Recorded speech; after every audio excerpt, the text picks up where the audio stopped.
Farm to table is a popular movement stirring in the Mississippi culinary world as many area restaurants team with farmers and other food producers to deliver fresh, locally grown food to their patrons. As consumer demand for more local food grows, restaurant operators must develop menu items and systems for meeting that consumer expectation. And because of that, many chefs have made the commitment to go out to the farms themselves and develop relationships with the farmers that produce that food. The Neon Pig is an old-school butcher shop and food bar located in a strip mall in Tupelo, Mississippi. They strive to bring old-fashioned goodness back into the food industry by specializing in house-cured meats and locally grown vegetables. With the heirlooms you planted, you feel like you're going to have some good crops? We think we'll be able to put it on that tomato salad back on the menu? Yeah, we have our best. We've got 7,000 tomato plants staked right now and tied, flowering. And we've got another 4,000 or 5,000 that'll go out soon, and they all look very good. So we're excited about tomato season. Mitchell McCamey is one of the chefs and co-owner of the Neon Pig. Mitchell has made inroads with several local farmers to keep his restaurant supplied with fresh ingredients. One of those is Will Reed, owner of Native Sun Farm in Tupelo. We operate the largest certified naturally grown vegetable farm in the state, and also the largest community supported agriculture or CSA program in the state. So with our CSA program, we've got these different boxes. We've got these half bushel boxes which go down to Jackson and Meridian each week. Families pay in advance and they get a box of produce. So the folks in Jackson are getting cabbage, kale, squash, zucchini, beets, garlic, and leeks this week. And then we also have 3/4 bushel boxes which go to Starkville and Tupelo weekly. Now, is that dino kale? This is dinosaur kale, so this is an awesome, there's been kind of a resurgence in the popularity of kale over the last couple years. Kale is really high in lots of vitamins, folic acid, really good for pregnant women especially, and people like to juice it. And so that's a great thing about working with restaurants like Kermit's Outlaw Kitchen and Neon Pig, is that they highlight some of these vegetables and they're willing to kind of push the envelope. And so another vegetable kind of like kale is bok choy. We grow a whole lot of bok choy, and it's something that's kind of familiar to typical Mississippi eaters. And so guys like Mitch and Seth are willing to modify their menu. Maybe lettuce isn't in season, but bok choy is. They'll put bok choy on the dishes that they're serving, and people become familiar with it, and then they come to the farm and want to buy some.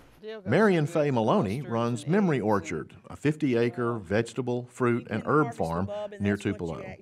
Mitchell says Marian is an encyclopedia of farming knowledge. Marian Faye, should I get another bucket? Yeah, get another bucket. I bet we can pick you enough tart berries that you can do something with. Yes. What is that again? Scented geranium. I don't know how much of that you need to eat. It's mostly for flavoring.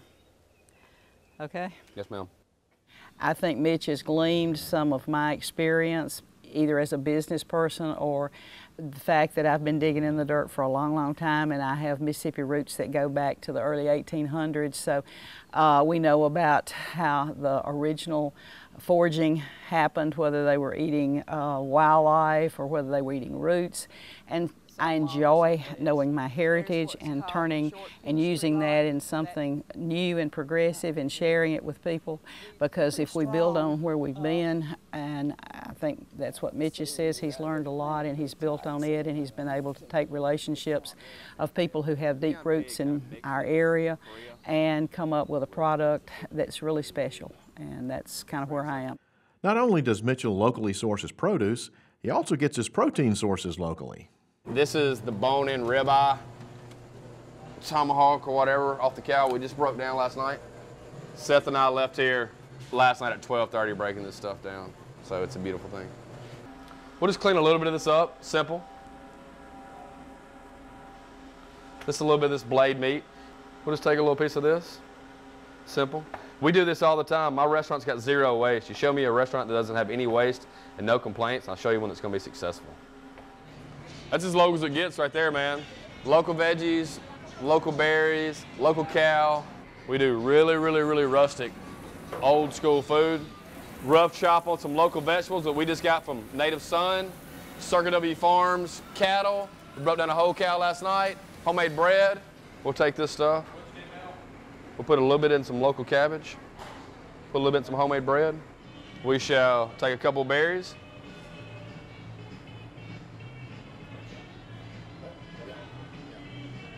A little bit more cheese. House-made pickles. House-made pickled onions. And that's it. It's that simple. Nothing else. Nobody's food but ours. Local as you can get. Real food. Homemade bun, y'all eat that, roll it up, snack on it. I'll set it right here. You guys come over and chow down. The whole farm-to-table philosophy lets restaurants provide customers the freshest food possible while supporting the local food economy. It's exciting. The community embraces it. They want more of it. They want to know where their food comes from. They want to come in here and know that they're eating meat and local vegetables.